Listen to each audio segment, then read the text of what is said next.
This is a Film Stories original podcast.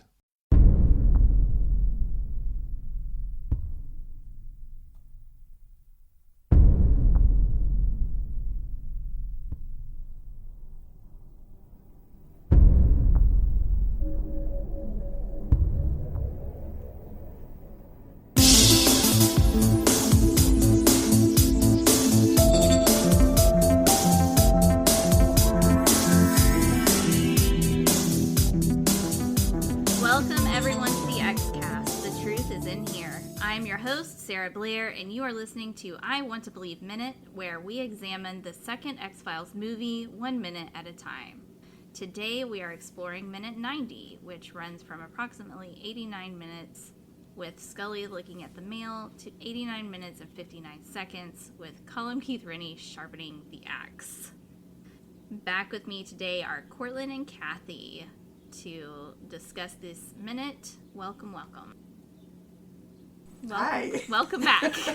We're here. I never know what I'm supposed to say. I never know who's supposed to talk. Wait. Welcome back, Cortlan. Hi, how are you? Thank you. Hi. Great. It's been a while. I'm excellent. Welcome back, Cathy. Hi, how are you? Hi. I'm great. Oh my goodness. Maybe we were drugged. Yeah. Oh my goodness. Okay, cool. So we've got this minute starting at 1 hour and 29 minutes, 89 minutes. Scully's looking at the mail, and what clue does she get? Cortlan. An address. So they found an address that is on Bellflower Road. For our careful viewers, will recognize the name Bellflower from previous episodes. Yeah. Skinner, unfortunately, does not recognize it. Some troubles in this minute. We'll just quickly go over what happens in this minute. So Scully's looking at the mail, and then they figure out the clue. She hears dogs barking. And that is her hint. Yeah. That it's nearby. Yes. Right.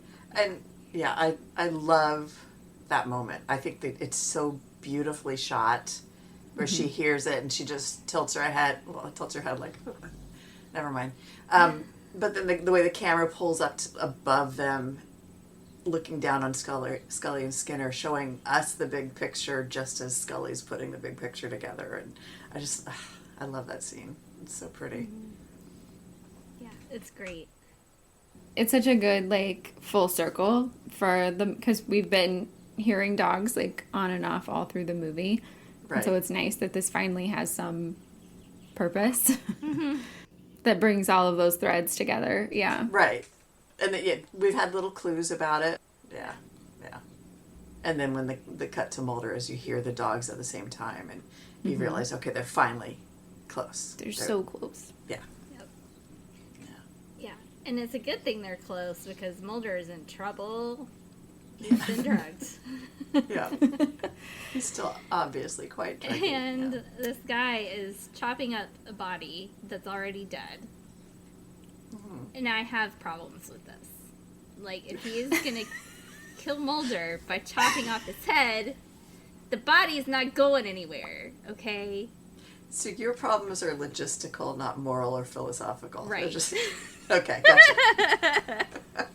if you're going to plan to do the guy in, and you need him dead, just get it done. Yeah. Just get it done. I mean, clearly for the film, it had to be in this order. He had to chop up the body because it's more suspenseful, and we're like, oh no, right. We know that's going to be Mulder soon.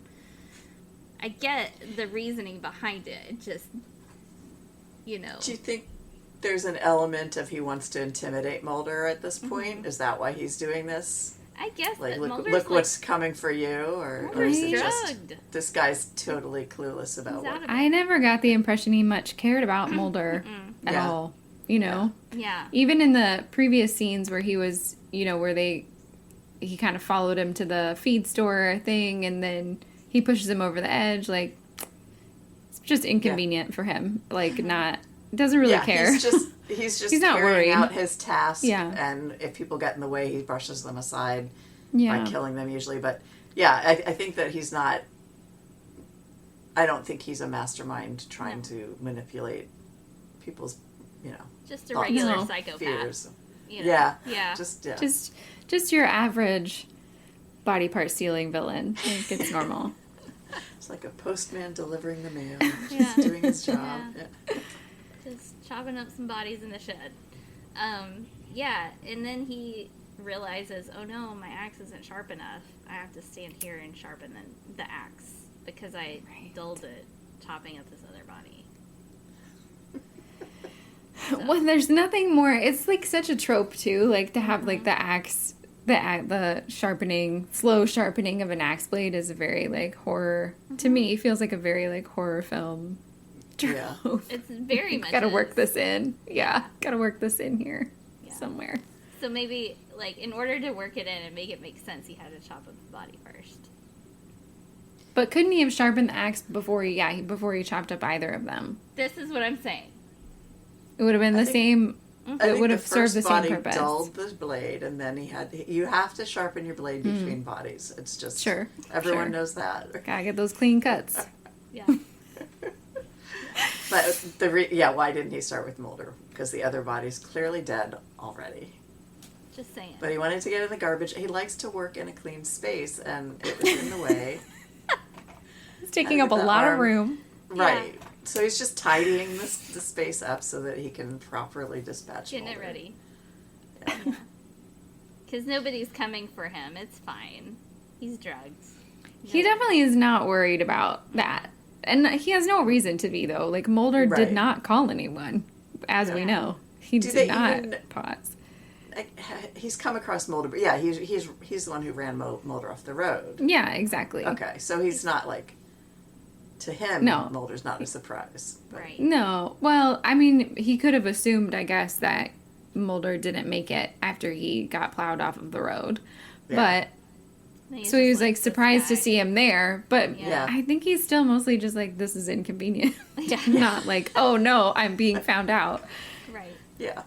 Because if he thought he was being found out, wouldn't he be like, stop, we have to run, or we have to hide, or like, I don't know. Yeah. And he doesn't make any, there's no urgency here. Through that building site too. Okay, so Mulder's been a thorn in his side for a while. Right. You'd think he'd want to kill Mulder first and then chop up the other body.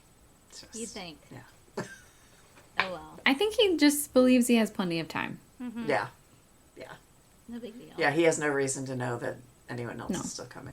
I have to say, I always think that drugged Mulder, the faces make me like giggle a little bit. Like sometimes I think that David Duchovny maybe goes a little too far into the like goofy faces, and I do feel like there is an instance here in this minute of too far, like a little too far, where I'm like, oh, are you funny or are you drugged? Well, I wrote in my note, he's still obviously druggy, so it's like, that's what you're seeing. It's like maybe a little too big.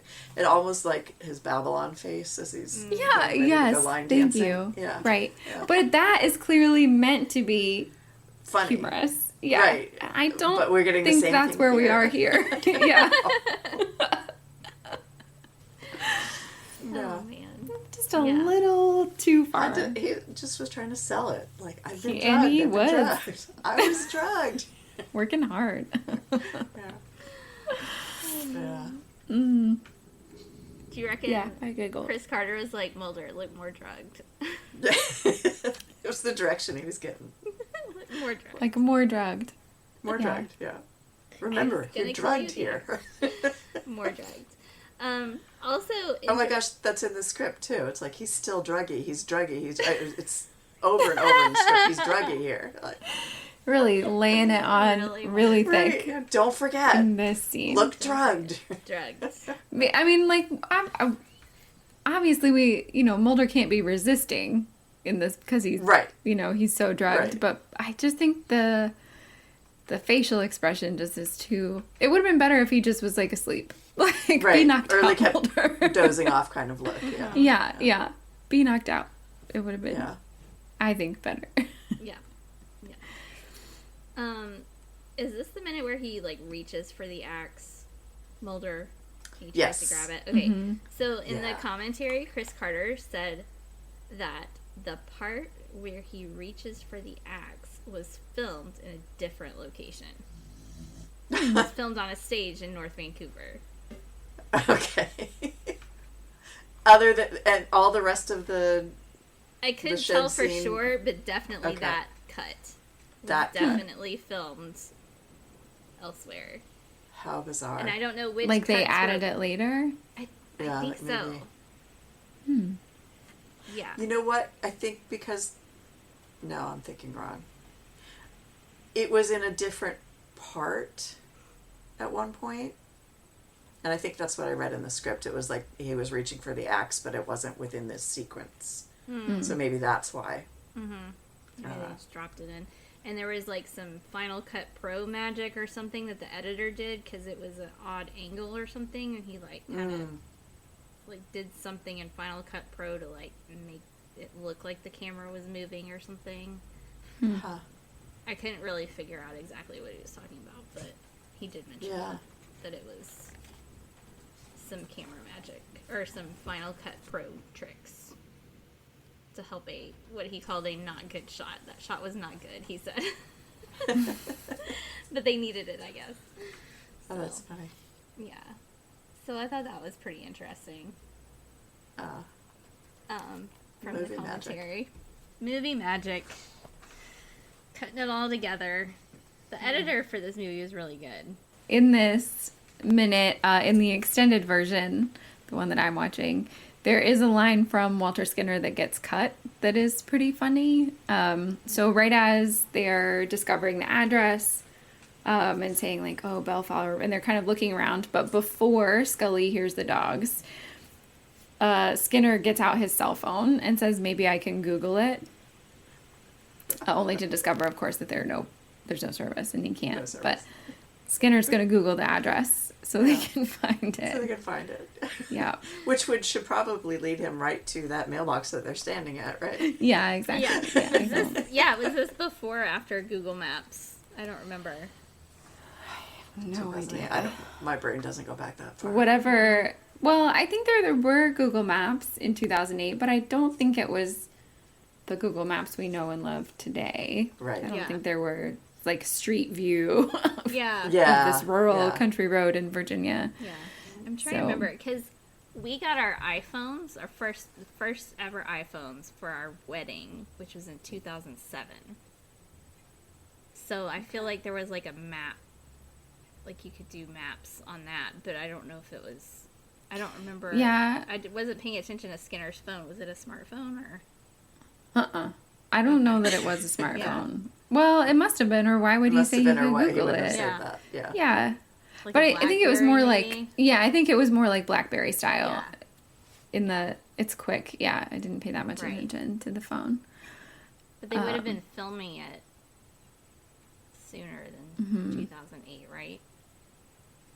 I don't know. But, yeah, that was an interesting time because it was, like, right on the edge of smartphones versus... What you can do. Yeah.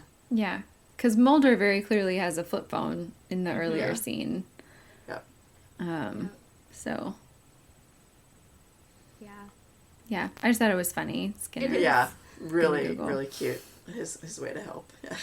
It also made me think of the line in the revival where they're like, "Who needs Google when you got Scully?" Yeah, and that's exactly what we learned right Boom. here. right. Scully and her investigative skills, looking on the mail. Yep. She's on it. Here's the dogs. Yep. Exactly. Cool. All right. Well, have we got anything else to talk about? We're good. Okay. That's it. Excellent stuff. So we will be back next time for minute 91. But until then, always remember, trust